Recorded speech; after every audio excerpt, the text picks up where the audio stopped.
सभी प्रिय भाई बहनों को जो JCNTSD फेलोशिप में शिरकत करते हैं, उन सबको प्रभु यीशु मसीह के नाम में शालोम अलैकुम। और हम आज एक संदेश के ऊपर बात करेंगे जो अधिकतर न्यू टेस्टामेंट के लोग कम इसकी चर्चा करते हैं, परंतु हम इसके ऊपर आज बात करेंगे और विस्तृत रूप से देखेंगे। मैं हम सब के लिए पढ़ना चाहूँगा मत्ती रचित सुसमाचार, उसका 5 अध्याय और 33 वचन से लेकर 37 वचन तक। फिर तुम सुन चुके हो कि पूर्व काल के लोगों से कहा गया था कि झूठी शपथ ना खाना, परंतु प्रभु के लिए अपनी शपथ पूरी करना। परंतु मैं तुमसे कहता हूँ कि कभी शपथ ना खाना, न तो स्वर्ग की, क्योंकि वह परमेश्वर का सिंहासन है, न धरती की, क्योंकि वह उसके पांव की चौकी है, न यरूशलेम की, क्योंकि वह महाराजा का नगर है। अपने सिर की भी शपथ ना खाना, क्योंकि तू एक बाल को काला ना उजला कर सकता है, परंतु तुम्हारी बात हाँ की हाँ और ना की नहीं हो, क्योंकि जो कुछ इससे अधिक होता है वह बुराई से होता है। एक वचन और पढ़ेंगे हम, और वो मिलेगा हमें भजन संहिता 122 का 6वां पद। वहां पे लिखा है, यरूशलेम की शांति का वरदान मांगो, तेरे प्रेमी कुशल से रहें। यहोवा परमेश्वर की आशीष उसके पवित्र वचन के पढ़े और सुने जाने पर हो। आमीन। हमारा जो आज का विषय है कि यरूशलेम की शांति का वरदान मांगो। बहुत सारे लोग ये नहीं जानते कि न्यू टेस्टामेंट चर्च का डायरेक्टली संबंध यरूशलेम के साथ कैसा है और क्यों क्रिश्चियन लोग यरूशलेम के लिए प्रार्थना करें, और यरूशलेम के साथ हमारा क्या संबंध है, कितना गहरा है, कितना अटूट है, और हम यरूशलेम को क्यों प्रेम करते हैं और क्यों परमेश्वर की दृष्टि में उसकी इतनी अधिक मान्यता है। मैं इससे पहले कि अपने इस वचन को आपके साथ डील करूं, मैं कुछ पढ़ना चाहता हूं और आपके साथ एक प्रीव्यू को मैं क्रिएट करना चाहता हूं, ताकि आप उसको देख सकें और अपने आत्मा में उसको समझने का प्रयास करें, क्योंकि बड़ा इम्पोर्टेंट है जब तक हम इस पूरे प्रीव्यू को जो यीशु मसीह के नाम में है उसको हम समझ न लें। Bhajan Sanhita, it is not only the book of poetry. Bhajan Sanhita की जो पुस्तक है ये केवल भजनों की पुस्तक नहीं है, परंतु भजन भविष्यवाणी के रूप में लिखे गए हैं। जो भजन लिखे गए हैं वो देखने से ऐसा लगता है कि ये भजन है, परंतु उन भजन के अंदर परमेश्वर का वो आत्मा, जो भविष्यवाणी का आत्मा है, उन भजन के अंदर दिखाई देता है। मैं पढ़ूंगा हम सबके लिए भजन संहिता 122, इसके कुछ पद पढ़ेंगे हम। मैंने लिखा, जब लोगों ने मुझसे कहा कि हम यहोवा के भवन को चलें, तब मैं आनंदित हुआ। ये यहोवा के भवन के चलने का अभिप्राय ना केवल ये इस बात को इंडिकेट करता है कि ये प्रार्थना का दिन है और हमें परमेश्वर के भवन में जाना है, परंतु ये कलेक्टिवली सामूहिक रूप से इस बात को दर्शाता है कि ओल्ड टेस्टामेंट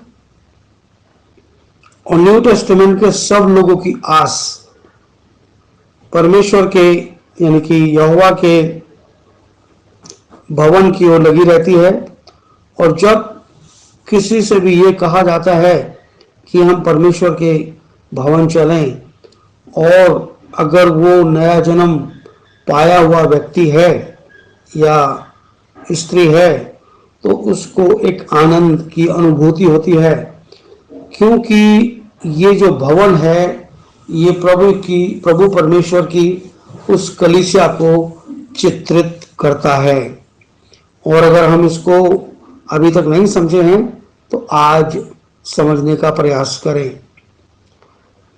अगले पद में लिखा है, हे यरूशलेम, तेरे फाटक के भीतर हम खड़े हो गए। हे यरूशलेम, तू ऐसे नगर के समान बना है जिसके घर एक दूसरे से मिले हुए हैं। ये जो लिखा है कि हे यरूशलेम, तू ऐसे नगर के समान बना है जिसके घर एक दूसरे से मिले हुए हैं। तो ये जो भजन जो शाम यहाँ पे लिखा है उसके अंदर एक फ्यूचरिस्टिक एक इवेंट है जो इस पृथ्वी के ऊपर होने वाला है, और उस चीज को यहाँ पर दाऊद में दर्शाने की प्रेरणा उसको आत्मा के द्वारा मिली। क्योंकि बाइबल हमें बताती है कि जब तेरा डेरा सरीखा घर गिराया जाएगा तो हमको आसमान पर एक चिरस्थायी घर मिलेगा। इसका मतलब क्या हुआ कि जो एक इंडिविजुअल लाइफ है उसको डेरा सरीखा घर बोला गया है। डेरा सरीखा घर मीन्स कि हर जीवन एक घर को रिप्रेजेंट करता है। जब उसका ये घर यहाँ पर, ये शरीर यहाँ पर ढाया जाएगा तो आसमान में उसको एक चिरस्थायी घर मिलेगा। और जब हमको चिरस्थायी घर की अनुभूति होती है तब हम आनंद से भर जाते हैं, क्योंकि परमेश्वर ने हमारे लिए एक ऐसा स्थान चुन के रखा है जो हमको प्राप्त होने वाला है और जिसके अंदर हम सदा काल तक रहने वाले हैं। ये जो आयत है, ये जो वचन है, ये इस बात को भी रिप्रेजेंट करता है कि जैसे बॉडी ऑफ क्राइस्ट, जो कि मिस्टिकल बॉडी ऑफ क्राइस्ट कहलाती है, जो कि हमारी जो कलीसिया है, जो कि मिस्टिकल बॉडी ऑफ क्राइस्ट कहलाती है, अगर हम ध्यान से देखें तो यहाँ पे लिखा है कि यरूशलेम के घर एक दूसरे से मिले हुए हैं। जो प्रभु यीशु मसीह की आध्यात्मिक देह है कलीसिया, उसके अंदर एक एक विश्वासी को प्रभु परमेश्वर ने जगह दी है, और जगह दी है वो सब मिलकर प्रभु की देह का निर्माण करते हैं। तो वो जो अंग हैं, वो जो बॉडी जिससे बनती है, वो बिल्कुल सटे हुए हैं। क्योंकि वहां पर जैसे मेरा शरीर है, आपका शरीर है या किसी और का शरीर है, तो शरीर के अंदर पूरी मांस भरा हुआ है, मांसपेशियां हैं, हड्डियां हैं, नसें हैं, और जो कुछ होना चाहिए वो है। तो ये जो सारा शरीर के अंदर शरीर की जो रचना है, ये कलीसिया को दर्शाती है। एक एक इंडिविजुअल वहां पर है तो वो एक दूसरे से सटे हुए हैं, ये एक दूसरे से मिले हुए हैं। तो ये परमेश्वर के उस अद्भुत इंतजाम में परमेश्वर के पवित्र आत्मा ने ये बात संभव करवाई दाऊद के द्वारा भविष्यवाणी का ये गीत गवाकर, कि हम इस बात की उन गहरी बातों को जाने। और जब हम देखते हैं कि हमारा संबंध परमेश्वर की दृष्टि में कितना अनमोल है, तो परमेश्वर ने हमको ये एक हयात दिया कि हम इन बातों को जानें। आगे थोड़ा मैं एक वचन और पढ़ना चाहता हूं।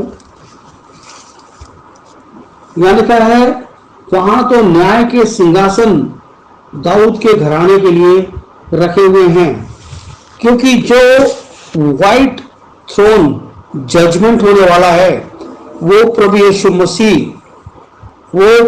मसीह वहीं पर यरूशलेम के अंदर आके करने वाले हैं। अगर जब व्हाइट थ्रोन जजमेंट होगा तो कलीसिया प्रभु के साथ में रहने वाली है। कलीसिया प्रभु के साथ में रहने वाली है।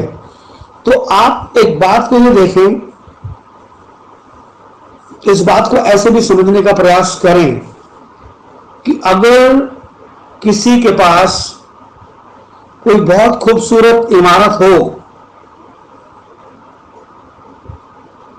और उस दूसरे शहर में रहने के लिए उसके पास एक हल्का फुल्का घर हो, तो जब वो अपने घर के अंदर, हल्के फुल्के घर के अंदर जाके रहता होगा, दिनचर्या को गुजारता होगा, तो क्या उसको अपने खूबसूरत महल की जो उसके अपने शहर में है, क्या उसकी याद नहीं आती होगी?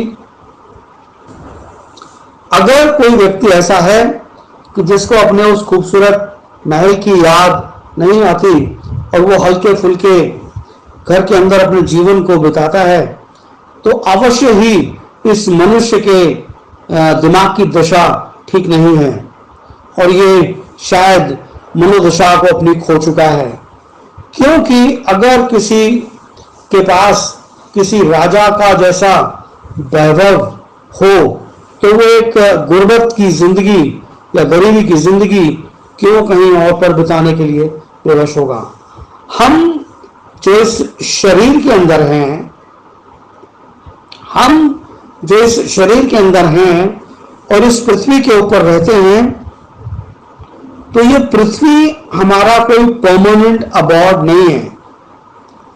ये पृथ्वी हमारा कोई स्थायी घर नहीं है। अब जब ये हमारा स्थायी घर नहीं है, तो क्या हमारी लालसा हमारे स्थायी घर की ओर नहीं लगेगी या नहीं होनी चाहिए, या हमें नहीं उसका यत्न करना चाहिए? मैं एक वचन आपके लिए पढ़ता हूं और अपने लिए। यहां पर लिखा है,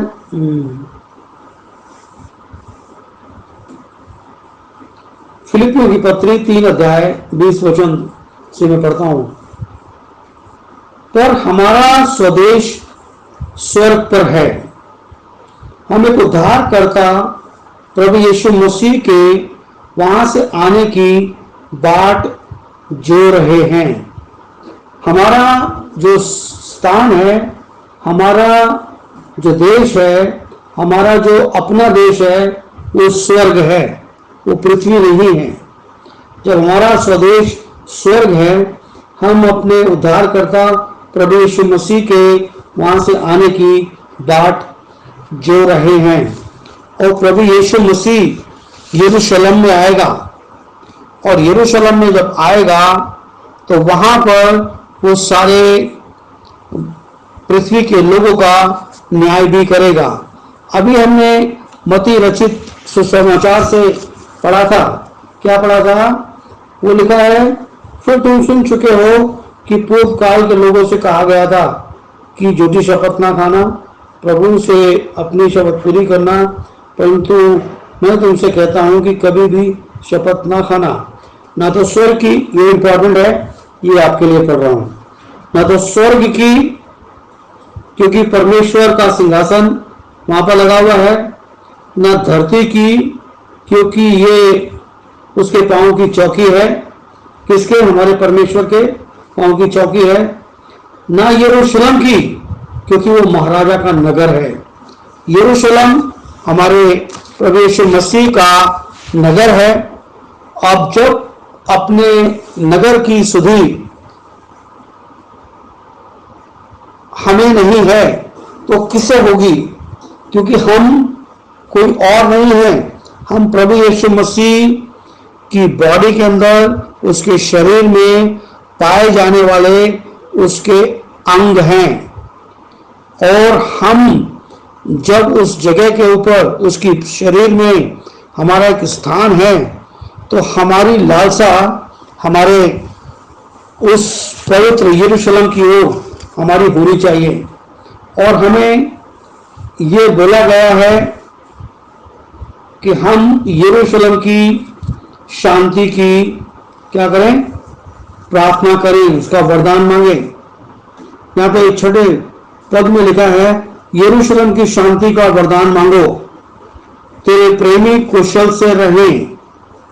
यरूशलेम की जब हम शांति की वरदान की बात करते हैं या उसकी सलामती की बात हम करते हैं तो यरूशलेम की शांति के वरदान के पीछे एक परमेश्वर की प्रतिज्ञा है। और वो प्रतिज्ञा क्या है? एक प्रॉमिस है जो उसने उन लोगों के साथ और जगत के लोगों के साथ किया। वो क्या किया? वो कहता है कि जो कोई अब्राहम के वंश को आशीष देगा, परमेश्वर उसको आशीषित करेगा। जो कोई अब्राहम के वंश को आशीष देगा, परमेश्वर उसको आशीषित करेगा। और जो कोई उनको अभिशाप देगा, वो परमेश्वर की ओर से शापित किए जाएंगे। तो आज हम प्रभु यीशु मसीह में होकर जब हम परमेश्वर की धार्मिकता बन चुके हैं तो क्या हमारा लगाव या झुकाव या हमारी सक्रियता यरूशलेम की शांति के लिए नहीं होनी चाहिए? क्योंकि जब हमारा प्रभु यीशु मसीह इस पृथ्वी के ऊपर आएगा तो उसका डेरा उनके बीच में यरूशलेम में होगा और हम भी वहां पर पाए जाएंगे उसके साथ। जब हम उसके साथ पाए जाएंगे तो हमारा डायरेक्ट संबंध उस यरूशलेम के साथ है। और इस पूरी बाइबल में किसी की शांति की बात नहीं की गई है, क्योंकि ये एक मिस्ट्री के आधार पर मैं एक एक परत आपके साथ खोल रहा हूं। और बहुत सारे लोग केवल अपनी एंजाइटी के अंदर रहते हैं और अपनी धुन के अंदर वो मगन रहते हैं, परमेश्वर की गहरी बातों को जानने का वो प्रयास नहीं करते। क्योंकि हमारा संबंध डायरेक्ट यरूशलेम के साथ है। जब मत्ती 1 अध्याय और 21 वचन में स्वर्गदूत ने कहा, क्या कहा? बल्कि 20 वचन से पढ़ता हूं। जब वो इस बात को सोच ही रहा था तो प्रभु का स्वर्गदूत उसे स्वप्न में दिखाई देकर कहने लगा, हे यूसुफ, दाऊद की संतान, तू अपनी पत्नी को अपने यहां लाने से मत डर, क्योंकि जो उसके गर्भ में है वो पवित्र आत्मा की ओर से है। वह पुत्र जनेगी तो उसका नाम यीशु रखना, क्योंकि वह अपने लोगों का उनके पापों से उद्धार करेगा। जब ये प्रतिज्ञा तो स्वर्गदूत के द्वारा यूसुफ को बताई गई कि ऐसा ऐसा होने वाला है, तो आप एक बात को क्यों नहीं समझते कि जगत में केवल परमेश्वर के लोग बचाए जाएंगे, वही उद्धार पाएंगे, और दूसरे लोग जैसे उन्होंने प्रभु यीशु मसीह को सताया, उसको प्रताड़ित किया, उसको बेइज्जत किया, बाकी के सारे लोग मसीह के लोगों के साथ, जो विश्वासियों की कलीसिया, पवित्र लोगों का समूह कहलाता है, तो उनके साथ भी वैसा ही व्यवहार करेंगे। और जब ये वैसा ही व्यवहार करेंगे तो आपकी और मेरी ये जिम्मेवारी बनती है कि हम अपने महाराजा के नगर की शांति का वरदान मांगें और यरूशलेम की सलामती मांगें। क्यों? क्योंकि प्रभु यीशु मसीह ने अपने पवित्र लहू को उसी नगर यरूशलेम में बहाया था जहां से सारे जगत के अंदर उद्धार के पैगाम को पहुंचाया गया। और वो एक विमोचित भूमि है। विमोचित से मतलब जैसे इंसान का सल्वेशन होता है उसी प्रकार से पृथ्वी भी विमोचित की जाती है। वो पृथ्वी विमोचित है, बाकी की पृथ्वी को विमोचित करना अभी परमेश्वर की योजना के अंतर्गत बाकी है। हम इसको रोमियो की पत्री के अंदर भली भांति कई दफा देख चुके हैं और आज किसी इस पर्टिकुलर विषय के ऊपर हम बात करने वाले हैं। और वो कहता है कि मैं अपने संगियों के निमित्त कहूंगा कि तुझ में शांति होवे, अपने परमेश्वर यहोवा के भवन में तेरी भलाई का यत्न करूंगा। तो जो भलाई है, जो परमेश्वर की ओर से है, वो बॉडी ऑफ क्राइस्ट में है, वो कलीसिया में है। और वो कलीसिया मसीह यीशु में होकर इज़राइल के अंदर, यरूशलेम के अंदर प्रकट होने वाली है। और जब ये ऐसा होने वाला है तो इसका अभिप्राय हम क्या निकालें? इसका अभिप्राय ये निकालें कि परमेश्वर की एक योजना है और परमेश्वर अपनी इस योजना के अंतर्गत कार्य कर रहा है। और परमेश्वर अपने उसी विधान को जो उसने जगत की उत्पत्ति के समय अपने लोगों को दिया था, उसको वो बहाल करने पर है। जब वो उसको बहाल करने पर है तो क्या इसमें हमारी खुशी या हमारी रजामंदी या हमारा प्रयास नहीं होना चाहिए? डेफिनेटली होना चाहिए। एक वचन पढ़ेंगे हम यशायाह नबी की पुस्तक से और उसके 1 अध्याय के 26 पद में यहाँ लिखा है, मैं तुमसे पहले के समान न्यायी और आदिकाल के समान मंत्री फिर नियुक्त करूंगा। इसके बाद तू धर्मपुरी और विश्वास योग्य नगरी कहलाएगी। बहुत उत्तम बात यहाँ पर परमेश्वर के भविष्यवक्ता के द्वारा कही गई है कि मैं पहले के समान तुझको न्यायी और आदिकाल के समान मंत्री फिर नियुक्त करूंगा। जब हमारे प्रभु यीशु मसीह का 1000 वर्षीय शासन होगा, जिसे मिलेनियम कहते हैं, तो उस मिलेनियम काल के अंदर ये सब लोग नियुक्त किए जाएंगे। वहां पर न्यायी भी होंगे, वहां पर मंत्री भी होंगे और वो वास्तव में एक धर्मपुरी से मतलब है जहां पर धार्मिकता वास करेगी, न्याय का काम होगा, अन्याय वहां पर देखा और सुना नहीं जाएगा। और विश्वास योग्य नगरी यानी कि वहां पर एक लाचार व्यक्ति भी ये विश्वास करेगा कि उसके साथ वहां पर अन्याय नहीं होगा। क्यों नहीं होगा ये सब कुछ? क्योंकि 1000 साल के लिए शैतान बांध दिया जाएगा और इस पृथ्वी के ऊपर जितनी भी परेशानियां, दुख या तकलीफ या बिद्दत जो फैलाता है वो शैतान फैलाता है।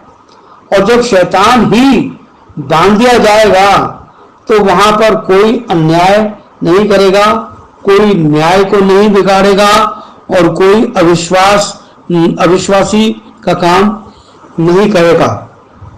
तो परमेश्वर की अपनी एक परफेक्ट योजना है और वो अपनी इस परफेक्ट योजना के अंतर्गत कार्य करने वाला है। और जब परमेश्वर अपनी परफेक्ट योजना के अंदर कार्य करने वाला है, तो हमको भी उस दिन का बड़ी बेसब्री से इंतजार भी करना चाहिए और यरूशलेम की शांति का नित्य वरदान मांगना चाहिए। जैसे हम अपने दिनचर्या के अंदर ऐ हमारे बाप की प्रार्थना करते हैं, उसी प्रकार हमें हर रोज सुबह शाम जब भी ध्यान आए, हमें यरूशलेम की शांति और इज़राइल के अंदर उसका प्रोटेक्शन की कामना हमें करनी चाहिए। एक वचन में पढ़ना चाहता हूं कि ये नगर क्यों परमेश्वर की दृष्टि में, परमेश्वर के लोगों के लिए इतना इम्पॉर्टेंट है और उसकी अहमियत इतनी अधिक क्यों है। हम पढ़ेंगे इब्रानियों की पत्री 11 अध्याय और उसका 10 वचन। यहां पर लिखा है, क्योंकि वह स्थिर नींव वाले नगर की बाट जोता था, जिसका रचने वाला और बनाने वाला परमेश्वर है। अब्राहम को परमेश्वर ने प्रतिज्ञा की कि मैं तुझे एक ऐसा नगर, एक ऐसा शहर दूंगा और उसकी ऐसी रचना होगी और वहां पर इस प्रकार की खूबियां होंगी। और वो उसकी तलाश में घूमता रहा। उसके विषय में लिखा है कि वह उस स्थिर नींव वाले, स्थिर नींव से आपका अभिप्राय क्या है? स्थिर नींव यानी कि इज़राइल के 12 गोत्र, इज़राइल के 12 गोत्र, और ये ओल्ड टेस्टामेंट के हैं और न्यू टेस्टामेंट से प्रभु यीशु मसीह के 12 प्रेरित, ये इस नगर की फाउंडेशन है। ये इस नगर को स्थिर करते हैं। जो इस नगर को स्थिर करने वाले हैं वो कौन है?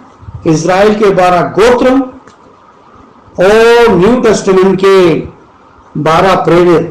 और इसके ऊपर ये नगर की रचना परमेश्वर ने पूर्व काल में ही सोचकर इसको उसने रचा था। एक वचन और पढ़ते हैं हम, 13 वचन, इब्रानियों पत्री 11 का 13। ये सब विश्वास की दशा में मरे और उन्होंने प्रतिज्ञा की हुई वस्तु ना पाई, पर उन्हें दूर से देखकर आनंदित हुए और मान लिया कि हम पृथ्वी पर परदेसी और पहाड़ी हैं। हम जो परदेसी और मुसाफिर इस पृथ्वी के ऊपर हैं, हमारा एक मात्र उद्देश्य यह है कि हम अपने नगर, हमारा नगर नहीं, जो हमको परमेश्वर ने दिया है, वो नगर जो स्थिर नगर है, इस संसार की सारी खूबसूरत इमारतें, मुल्क धराशाही किए जा सकते हैं, परंतु यरूशलेम बसा रहेगा, उसकी खूबसूरती बरकरार रहेगी, क्योंकि उसकी खूबसूरती और उसकी बसावट और उसकी स्थिरता के पीछे हमारे प्रभु यीशु मसीह का लहू है, जो वहां से बहाया गया।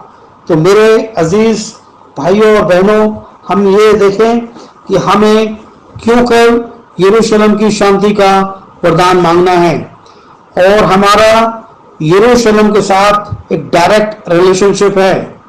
जब प्रभु यीशु मसीह इस पृथ्वी के ऊपर आएगा और न्याय करेगा, तो उसका सिंहासन उस दाऊद के सिंहासन पर होगा, और दाऊद का सिंहासन वहां पर धरा हुआ है, और दाऊद के सिंहासन पर बैठ के वो जगत के लोगों का न्याय करेगा। जब न्याय करेगा तो हम लोग भी वहां पर व्यक्तिगत रूप से उसके साथ में होंगे, क्योंकि प्रभु अपनी दुल्हन को इस पृथ्वी से ले जा चुका होगा। तो एक इतना बेशकीमती इवेंट है एक बेशकीमती समय है जो इस पृथ्वी के ऊपर आने वाले समय के अंदर प्रकट होने वाला है। उस चीज को याद करके, उसकी अहमियत को याद करके, उसकी सुंदरता को याद करके, उसकी अनिवार्यता को याद करके हमें नित्य यरूशलेम की शांति का वरदान मांगना चाहिए, क्योंकि ये परमेश्वर की ओर से भविष्यवाणी की आत्मा के द्वारा हमें कहा गया है कि हम यरूशलेम की शांति का वरदान मांगे, क्योंकि यरूशलेम सारे राष्ट्रों के बीच में है और यरूशलेम में कभी भी पहल करके किसी के ऊपर हमला नहीं करा इजराइल ने, परंतु इजराइल के ऊपर हमले होते आए हैं। अगर किसी को अज्ञानतावश ये बात ना मालूम हो तो वो थोड़ा इतिहास की जानकारी ले ले। जिस दिन से यरूशलेम की स्थापना 1948 से हुई है, 15 मई 1948 से, उसके बाद से लेकर आज तक यरूशलेम के ऊपर हमले होते आए हैं। यरूशलेम ने उनको केवल जवाब दिया है और अभी भी यरूशलेम ने या इजराइल ने उनके ऊपर हमला नहीं बोला। पहले उनके ऊपर हमला बोला गया और उनके ऊपर हमला बोला गया तो उसका जवाब देने का वो प्रयास कर रहे हैं। तो अगर उससे दूसरे लोग जिन्होंने पहले हमला किया है, अगर उनको कुछ नुकसान होता है तो आपको ये भी जान लेना चाहिए कि पहल उन्होंने की थी और जब पहल की थी तो उनको उसके परिणाम के लिए भी तैयार रहना चाहिए। तो हमें केवल एक मन और एक हृदय से यरूशलेम की शांति का वरदान मांगना चाहिए। हमें केवल यरूशलेम की शांति का वरदान मांगना चाहिए। एक वचन में और पढ़ूंगा हम सबके लिए।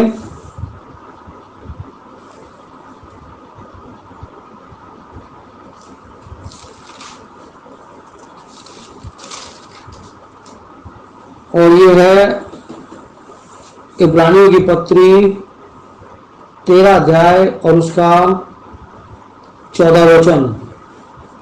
क्योंकि हमारा कोई स्थायी नगर नहीं, वरन हम एक आने वाले नगर की खोज में हैं। हमारा कोई स्थायी नगर नहीं है। देखिए, बाइबल इस बात को क्लियरली इंडिकेट कर रही है। हमारा कोई स्थायी नगर इस पृथ्वी के ऊपर नहीं है, परंतु हम एक आने वाले नगर की खोज में हैं।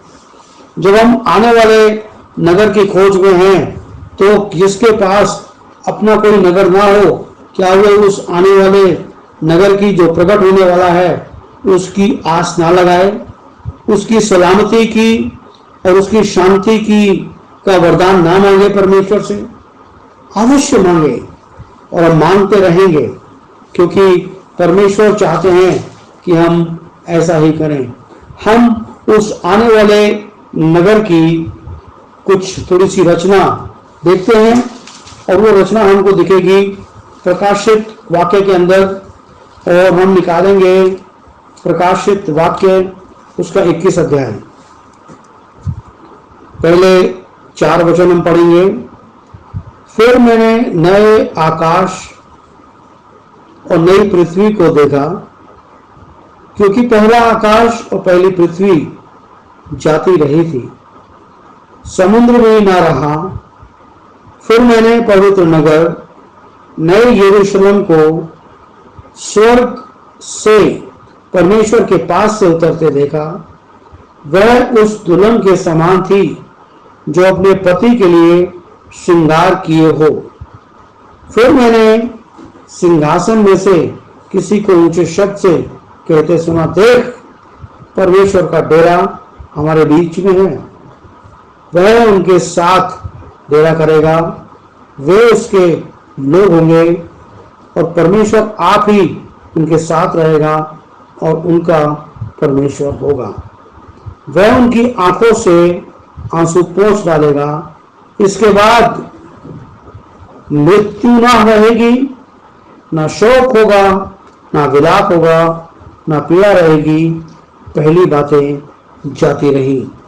अब जब ये पहली बातें जाती रही और जो लोग नई सृष्टि में आ गए हैं, तो वो नई सृष्टि के लोगों के जीवन में उनकी आंखों में आंसू नहीं रहने वाले, उनके जीवन में मृत्यु नहीं रहने वाली, ना शोक, ना विलाप, ना पीड़ा।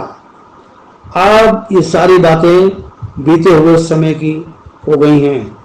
जब इतना बड़ा अनुग्रह परमेश्वर के लोगों की जिंदगी में होगा, ये कब होगा?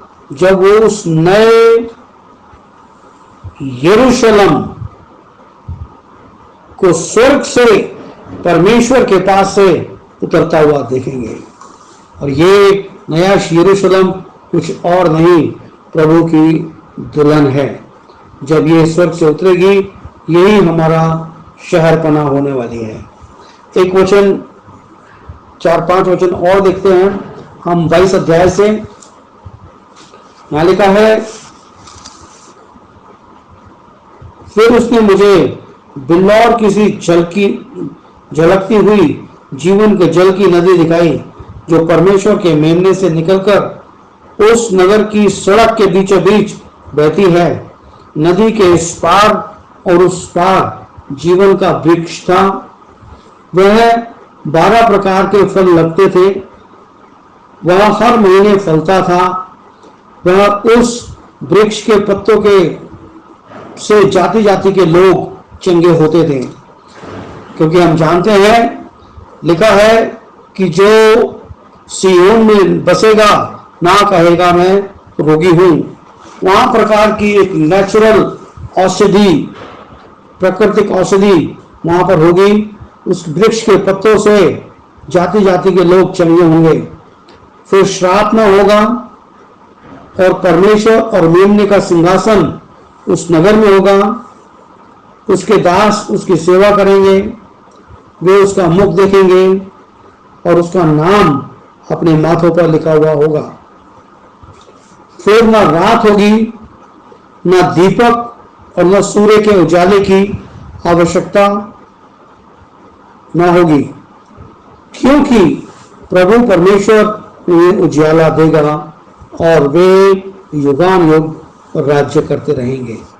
एक ऐसा समय आने वाला है कि जहां पर हमको इलेक्ट्रिसिटी की आवश्यकता नहीं होगी, सूर्य के उजाले की आवश्यकता नहीं होगी, क्योंकि वहां पर मेमना होगा और उसके प्रकाश की ही उपलब्धि इतनी होगी कि हमें इन सब चीज़ों की जरूरत नहीं पड़ने वाली।